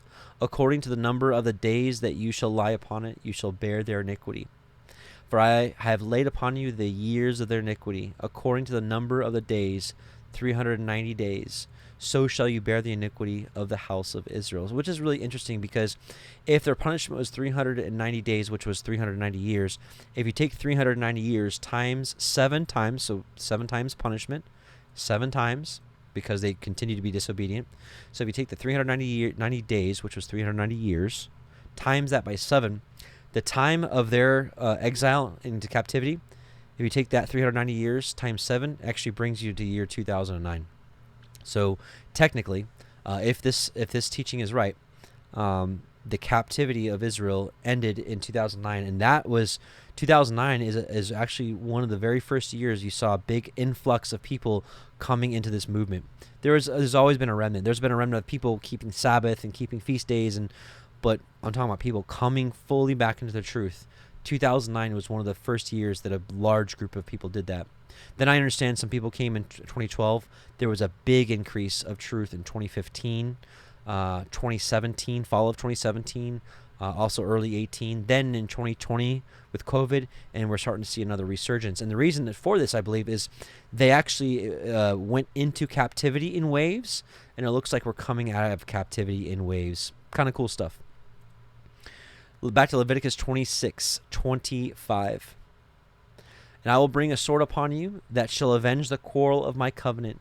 And when you are gathered together within your cities, I will send a pestilence among you, and ye shall be delivered into the hands of your enemy. And when I have broken the staff of your bread, 10 women shall bake your bread in one oven, and they shall deliver you your bread again by weight, and ye shall eat and not be satisfied. If you will not for all this hearken unto me, but walk contrary unto me, then will I walk contrary unto you also in fury, and I, even I, will chastise you 7 times for your sins. And ye shall eat the flesh of your sons, and the flesh of your daughters shall you eat. And I will destroy your... Now, by the way, he's not like commanding them, I'm going to make you... Like, he's like warning them. He showed us, hey, listen, if you just walk in my ways, you're going to be blessed. You're going to be safe. You're not have to worry about anything. But if you don't, I'm warning you right now, if you don't, this is the things that's going to happen. He knew that they were going to starve so much because the enemy would entrench and lay siege to their cities that they would run out of food. And that's what they ended up doing. And this isn't that like Yah is heartless and he's just a big old meanie. This has nothing to do with it. A good father in our earthly realm right now doesn't let their children just do whatever they want. But there's consequences, and sometimes the consequences have to be pretty harsh to get hold of, especially if you have a rebellious child. Sometimes that punishment needs to be harsh. The current day and age we live in, it's like, don't punish your children. Oh, don't put them in timeout. Don't spank them. All this kind of stuff. And look where we're headed. But Yah is like, hey, chasing your children. And now he's telling us as children, I'm going to chasten you. This is what's going to happen if you don't walk in his ways. Let's read Proverbs 12:1. The one who loves discipline loves knowledge, but the one who hates rebuke is stupid. And if you really think about it, if we receive discipline cheerfully, we'll recognize that we have faults and that it's time to change. Hebrews 12. Therefore, since we also have such a great cloud of witnesses surrounding us, let's rid ourselves of every obstacle and the sin which so easily entangles us. And let's run with endurance the race that's set before us, looking only at Yahusha, the originator and perfecter of the faith, who, for the joy set before him, endured the cross, despising the shame, and is set down at the right hand of the throne of Elohim. For consider him who has endured such hostility by sinners against himself, so that you will not grow weary and lose heart. So basically it's like, look at what Messiah did. Look at him. Look at the patience he endured the most brutal deaths for us, and he took it patiently. You have not resisted to the point of shedding blood in your striving against sin, and you have forgotten the exhortation which is addressed to you as sons. My son, do not regard lightly the discipline of Yahuwah, nor faint when you are punished by him. For whom Yahuwah loves, he disciplines, and he punishes every son whom he accepts. It is for discipline that you endure, for Elohim deals with you as sons. For what son is there whom his father does not discipline? But if you are without discipline, of which all have become partakers, then you are illegitimate children and not sons. Furthermore, we had earthly fathers to discipline us, and we respected them. Shall we not much more be subject to the Father of spirits and live? For they disciplined us for our short time, as seemed best to them. But he disciplines us for our good, so that we may share his holiness. For the moment, All disciplines seems not to be pleasant, but painful. Yet to those who have been trained by it, afterward it yields the peaceable fruit of righteousness. So if we're not kicking against it and rejecting the discipline, if we're embracing it and be like, okay, I messed up, I know I'm being punished, or whatever it may be, or I'm being refined, or if we like, what's the, instead of like, why me? Why is it always me? Why can't you ever give me a break? Instead of that, Father, I know I'm going through a trial. Please show me what the lesson I need to learn here. Help me to learn it so that I may grow, that I may repent, or whatever needs to happen. Therefore, strengthen the hands that are weak and the knees that are feeble, and make straight paths for your feet, so that the limb which is impaired may not be dislocated, but rather be healed. Pursue peace with all people and holiness, without which no one will see Yahuwah. All right. So, back to Leviticus 26:30. And I will destroy your high places, and cut down your images, and cast your carcasses upon the carcasses of your idols. My soul shall abhor you. And I will make your cities waste, and bring your sanctuaries into desolation. And I will not smell the savor of your sweet odors. I will bring the land into desolation, and your enemies which dwell therein shall be astonished at it. And I will scatter you among the heathen, and will draw out a sword after you. And your land shall be desolate, and your cities waste. Then shall the land enjoy her Sabbaths, as long as it lies desolate. And you be in your enemy's land, even then shall the land rest, and enjoy her Sabbaths. As long as it lies desolate, it shall rest, because it did not rest in your Sabbath when you dwelt upon it. And upon them that are left alive of you I will send the faintness into their hearts, and the lands of their enemies, and the sound of a shaken leaf shall chase them. And they shall flee as fleeing from a sword, and they shall fall when none pursues them. And they shall fall one upon another, as it were before a sword when none pursues. And you shall have no power to stand before your enemies. And ye shall perish among the heathen, and the land of your enemies shall eat you up. And they that are left of you shall pine away in their iniquity in your enemies' lands, and also in the iniquities of their fathers shall they pine away with them. If they shall confess their iniquity, and the iniquity of their fathers, with their transgression which they have transgressed against me, and that also they have walked contrary unto me, and that I also have walked contrary unto them, and have brought them into the land of their enemies, if then their uncircumcised hearts be humbled, and they then accept of the punishment of their iniquity, then will I remember my covenant with Jacob, and my covenant with Yitzchak, and also my covenant with Abraham will I remember, and I will remember the land. So this is very important for us here. This is critical, especially if some of you out there are new and have not properly repented. I would love to share the Daniel 9 confession with you. And Daniel recognized what we just read right now. Daniel basically was like, oh yeah, this right here. And so Daniel has an amazing prayer, and I'd like to read it together, but as if we're praying this. So let's do this. Let's pray real quick. Father Yah, we just come before you, and as a group, and anyone who's listening to it, whether now or in the future, Father, as we read this, we want to read this as our own prayer. Would you allow us to read Daniel's prayer and apply it to our lives, and let the words of our mouth speak this into existence, Father, that we recognize that our forefathers have sinned and sinned greatly. And Father, that you've woken us up, and that we want to repent, and we want to acknowledge that we have walked contrary to you, and that we accept the punishments that we have or will have to endure for these things. We understand also, Father, by the blood of Messiah, that you have forgiven us. We also know there's consequences for actions. Father, we just ask that as we read this prayer written from your beloved Daniel years ago, that it would apply to us right now. In Yahushua's name, amen. Daniel 9. If you want to read it together with me out loud, so that you're speaking these words too. I know you may have a different version. And I set my face unto Yahuwah Elohim, to seek by prayer and supplications with fasting and sackcloth and ashes.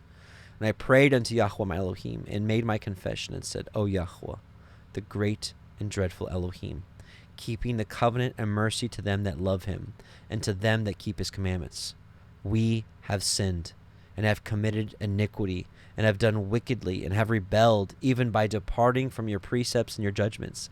Neither have we hearkened unto your servants the prophets, which spake in your name to our kings, our princes, and our fathers, and to all the people of the land. O Yahuwah, righteousness belongs unto you, but unto us confusion of faces, as at this day, to the men of Judah, and to the inhabitants of Jerusalem, and unto all Israel that are near and that are far off, through all the countries where you have driven them, because of their trespass that they have trespassed against you. O Yahuwah, to us belongs confusion of face, to our kings, to our princes, and to our fathers, because we have sinned against you. To Yahuwah our Elohim belongs mercies and forgiveness, though we have rebelled against him. Neither have we obeyed the voice of Yahuwah our Elohim to walk in his laws, which he set before us by his servants the prophets. Yea, all Israel have transgressed your Torah, even by departing, that they might not obey his voice. Therefore the curse is poured upon us, and the oath that is written in the law of Moshe, the servant of Elohim, because we have sinned against him. And he has confirmed his words, which he spake against us, and against our judges that judged us, by bringing upon us a great evil. For under the whole heaven has not been done as has been done upon Jerusalem. As it is written in the Torah of Moshe, all this evil has come upon us. Yet made we not our prayer before Yahuwah Elohim, that we might turn from our iniquities and understand your truth. Therefore has Yahuwah watched upon the evil, and brought it upon us. For Yahuwah our Elohim is righteous in all his works which he does, for we obeyed not his voice. And now, O Yahuwah our Elohim, that has brought your people forth out of the land of Egypt with a mighty hand, and have gotten you renowned, as at this day we have sinned. We have done wickedly. O Yahuwah, according to all your righteousness, I beseech you, let your anger and your fury be turned away from your city Jerusalem, your holy mountain, because for our sins and for the iniquities of our fathers, Jerusalem and your people are become a reproach to all that are about us. Now therefore, O our Elohim, hear the prayer of your servant and his supplications, and cause your face to shine upon your sanctuary that is desolate, for Yahuwah's sake. O my Elohim, incline your ear, and hear, open your eyes, and behold our desolations, and the city which is called by your name, for we do not present our supplications before you for our righteousness, but for your great mercies. O Yahuwah, hear. O Yahuwah, forgive. O Yahuwah, hearken and do. Defer not for your own sake, O my Elohim, for thy city and thy people are called by your name. And that was the end of the prayer. Praise Yah. Let it be so. There's a... if you want to read a story about someone who went to the ends of sin, was one of the most sinful people, the story of Manasseh, 2 Chronicles 33. And also for those of you that have maybe the Sefer or access to the prayer of Manasseh, long story short, one of the worst kings ever. And he was jailed and held down by heavy chains. And right there, he prayed. In jail, he prayed, and he humbled himself and said Yahuwah heard him. Yahuwah took him out of prison, back to his land, and he finished out his days what looked like to be in righteousness. And again, this is coming from one of the worst kings ever. So it's like we've never gone too far to be able to repent and say, we've done wickedly. Heal us, forgive us, give us a heart after your ways.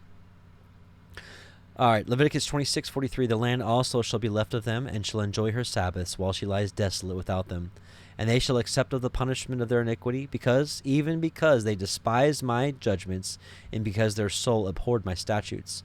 And yet for all that, when they be in the land of their enemies, I will not cast them away, neither will I abhor them, to destroy them utterly, and to break my covenant with them. For I am Yahuwah L'Haikim.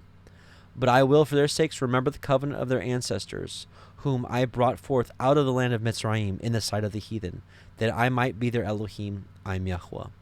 These are the commandments and judgments and Torah which Yahuwah made between him and the children of Yisrael in Mount Sinai by the hand of Moshe. Now I'm going to read through 27, and we'll be finished up with Leviticus. Got a couple of announcements I want to share at the end, so stick around for that if you got some time. Leviticus 27, and Yahuwah spoke unto Moshe, saying, Speak unto the children of Yisrael, and saying to them, When a man shall make a singular vow, the person shall be for Yahuwah by your estimation. And your estimation shall be of the male from 20 years old even unto 60 years old. Even your estimation shall be 50 shekels of silver, after the shekel of the sanctuary. And if it be female, then your estimation shall be 30 shekels. And if it be from 5 years old even unto 20 years old, then your estimation of the male 20 shekels, and for the female 10 shekels. And if it be from a month old even unto 5 years old, then your estimation of the male 5 shekels of silver, and for the female of your estimation shall be 3 shekels of silver. And if it be from 6 years old and above, if it be a male, then your estimation shall be 15 shekels, and for the female 10. But if he be poorer than your estimation, then he shall present himself before the priest, and the priest shall value him. According to his ability that vowed shall the priest value him. And if it be a beast, whereof men bring an offering unto Yahuwah, all that any man gives of such unto Yahuwah shall be holy. He shall not alter it, nor change it, a good for a bad, or a bad for a good. And if he shall at all change beast for beast, then it and the exchange thereof shall be holy. Let me just pause here real quickly. What you'll notice here is that the Levites and the priests had many jobs. It wasn't just teaching the Torah, sacrifices, but they were also the bank. They were like the money system. They were the economy, period. And if it be any unclean beast of which they do not offer a sacrifice unto Yahuwah, then he shall present the beast before the priest. And the priest shall value it, whether it be good or bad, as you value it. Who are the priest, so shall it be. But if he will at all redeem it, then he shall add a fifth part thereof unto your estimation. And when a man shall sanctify his house to be holy unto Yahuwah, then the priest shall estimate it, whether it be good or bad. As the priest shall estimate it, so shall it stand. And if he that sanctified it will redeem his house, then he shall add the fifth part of the money of your estimation unto it, and it shall be his. And if a man shall sanctify unto Yahuwah some part of a field of his possession, then your estimation shall be according to the seed thereof. A homer of barley seed shall be valued at 50 shekels of silver. If he sanctify his field from the year of the Jubilee, according to your estimation, it shall stand. But if he sanctify his field after the Jubilee, then the priest shall reckon unto him the money according to the years that remain, even unto the year of the Jubilee, and it shall be abated from your estimation. And if he that sanctified the field will in any wise redeem it, then he shall add the fifth part of the money of your estimation unto it, and it shall be assured to him. And if he will not redeem the field, or if he have sold the field to another man, it shall not be redeemed by anyone. It shall not be redeemed any more. But the field, when it goes out in the Jubilee, shall be holy unto Yahuwah, as a field devoted. The possession thereof shall be the priest's. And if a man shall sanctify unto Yahuwah a field which he has bought, which is not of the fields of his possession, then the priest shall reckon unto him the worth of your estimation, even unto the year of Jubilee, and he shall give your estimation in that day as a holy thing unto Yahuwah. In the year of Jubilee the field shall return unto him of whom it was bought, even to him whom the possession of the land did belong. And all your estimation shall be according to the shekel of the sanctuary. 20 gerahs shall be the shekel. Only the firstling of the beasts, which should be Yahuwah's firstling, no man shall sanctify it, whether it be ox or sheep, it is Yahuwah's. And if it be of an unclean beast, then he shall redeem it according to your estimation, and shall add a fifth part of it thereto. Or if it be not redeemed, then it shall be sold according to your estimation. Notwithstanding, no devoted thing that a man shall devote unto Yahuwah of all that he has, both of man and beast, and of the field of his possession, shall be sold or redeemed. Every devoted thing is most holy unto Yahuwah. None devoted which shall be devoted of men shall be redeemed, but shall surely be put to death. And all the tithe of the land, whether of the seed of the land or of the fruit of the tree, is Yahuwah's. It is holy unto Yahuwah. And if a man will at all redeem aught of his tithes, he shall add thereto the fifth part thereof. And concerning the tithe of the herd or of the flock, even of whatsoever passes under the rod, the 10th shall be holy unto Yahuwah. He shall not search whether it be good or bad, neither shall he change it. And if he change it at all, then both it and the change thereof shall be holy. It shall not be redeemed. These are the commandments which Yahuwah commanded Moshe for the children of Yisrael in Mount Sinai. Hallelujah. So that is the end of Leviticus. We finished it. We're going to be on to Numbers next week. Hallelujah. So with that, brothers and sisters, I want to pray and then a couple announcements. Father Yah, we just come before you again and thank you for allowing us to study. We pray that you'd continue to give our heart understanding and cultivate fruits of righteousness from within us. And we pray to be good examples, to be the light to the nations, Father. Help us, give us divine appointments at your command. And we love you, and we thank you for the Shabbat, all your Shabbats. In the name of Yahushua. Amen. So Shavuot is next weekend for us. It'll be, at least the calendar we do, it'll be next Sunday. We'll be celebrating it from the evening of the 27th of May to the evening of the 28th. So on that, make sure most of you don't work on Sunday anyways, so praise Yah. But if you do, please consider getting off work that day. And we will do our best to live stream or at least record our Shavuot gathering. So you can maybe try to participate online. Keep us in prayer for that. And so speaking of which, if you want to, if you want to join us, we're still open. We'll be doing it on a campground. So you can come and bring your camper or a tent if you'd like, or if you just want to visit. Either way, there will be a link in the description box if you want to come join us for Shavuot. Mark your calendars. Also here in Southwest Missouri at the same campground. July 7th, 8th, and 9th will be a Hebrew music festival. Recently, we've added a reggae type band that is amazing, sings to Yahuwah. The band is called The Highway. I'll probably try to feature one of their songs here maybe next week. I don't have it prepared for this week. So anyways, so if you want to come join us, it'll be 3 days. It'll be a Friday, Saturday, and Sunday of just all worship and praise to Yahuwah. This is going to be set apart music, people proclaiming the name of Yahuwah, the name of Yahusha, and following his ways and goodness. So that's coming up as well. There is a verse in the book of Nazarene I want to read real quickly, and it'll pertain to this announcement. It says, "Never." This is chapter 9, verse 54 of the book of Nazarene. "Never be afraid to voice your needs, and if you have a friend, turn to him whenever you require help. For this is the nature of friendship." I want to just mention this because I want to give Yah praise that from the beginning. I've been doing ministry for 7 years. This is the 7th year, or this is the beginning of the 8th year. I don't know exactly. Anyways,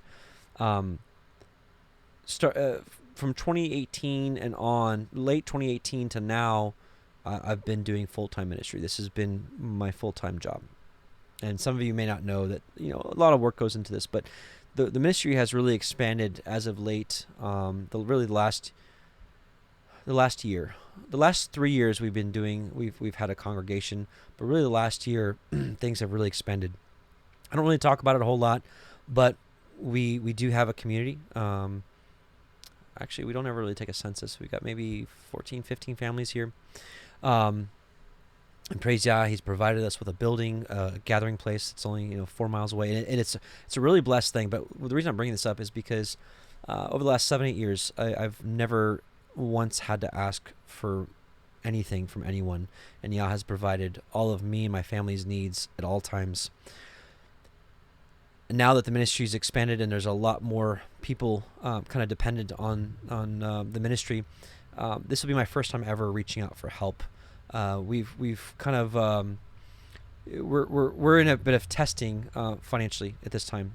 We just replaced our roof, praise Yah, which is a huge roof. It was a massive job, and our guys did it, praise Yah. The problem is the projected cost went kind of way over that for different reasons, and at the same time our AC went out, and our fridge went out, and our oven went out all at the same time. Praise Yah, we had some families locally that helped us out with a fridge and an oven. But this is me reaching out for help. We've got a ministry here that a lot of people kind of rely on, and I need help. So this is me reaching out for help. And like I said, I've never done this before, so this is really awkward territory for me. And the reason it's awkward is because even though I didn't grow up in the church, I recognize that that mainstream churches have just become money. It's always money. And when I set out to do ministry, I'm like, I'm going to be different. It's not going to be about money. I'm never going to mention money. I'm never going to ask for help, at least for myself or for the ministry. We have asked in times past for other people's needs, but we have some needs, and so this is difficult for me to do. But this is some of the fruits of the book of the Nazarene, which says, "Never be afraid to voice your needs," which I have not wanted to do. And maybe that's to me in pride. The beginning of where I'm at now has been, I just don't want to be like the churches, and I don't want it to be about money. And we know that tithing today is a lot different than it was yesterday. Or some people would say tithing is not for today, and that's a fair statement. We don't have an active priesthood and a lot of things we were just reading about. But the basic premise of the tithing is I think still in effect. But the reason I'm bringing this up is I always thought it was very hypocritical that the church would talk about tithing, which was a Torah principle, but then the Torah was done away with. So anyways, I'm kind of rambling at this point because it's uncomfortable for me. But that's just kind of where we're at. So anyways, we could use some help. And if you can't help, please just pray for us. And blessings. So with that, we'll end with a few songs. And what are we going to do? We're gonna play "Prepare the Way" by Left and Right Ministries, who will be headlining the Hebrew Fest, and they'll play one other song maybe. Shabbat shalom. 1, 2, 1, 2, 3, 4.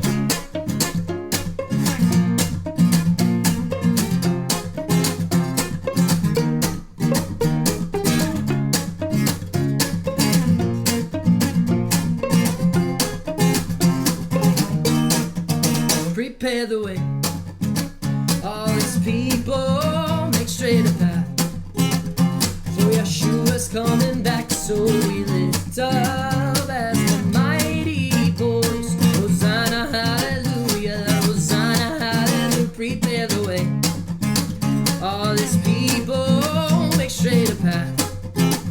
For Yeshua's coming back, so we lift up as the mighty voice. Hosanna, hallelujah, Hosanna, hallelujah. For He's coming in the clouds with His glory renowned. Make a path for Him. He'll be shining like the sun with the sword on His tongue. He's calling us in, so be ready. For Yeshua is coming again.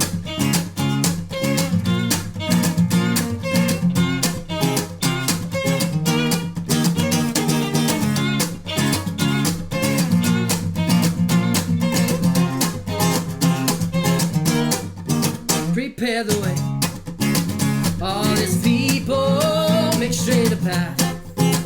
For Yeshua's coming back, so we lift up as a mighty voice. Hosanna, hallelujah, Hosanna, hallelujah. For He's coming in the clouds with His glory renowned. Make a path for Him. He'll be shining like the sun with the sword on His tongue. He is calling us in, so be ready. For Yeshua is coming again.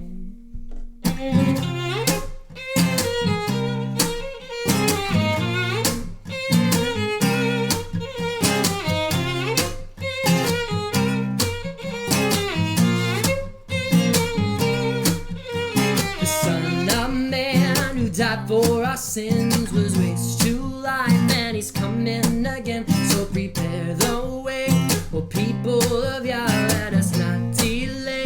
The shepherd is called the Son of Man who died for our sins, was raised to life, and He's coming again. So prepare the way, O people of Yah, let us not delay.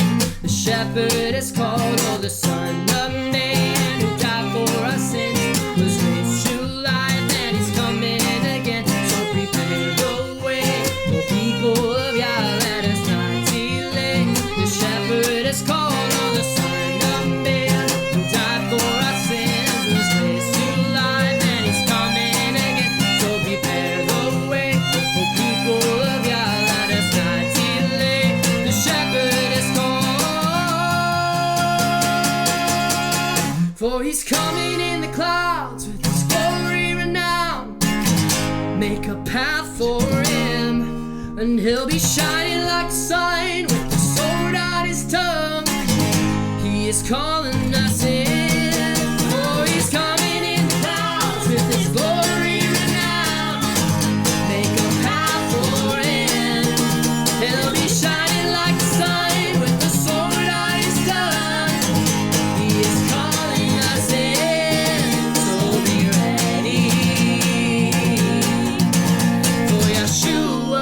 coming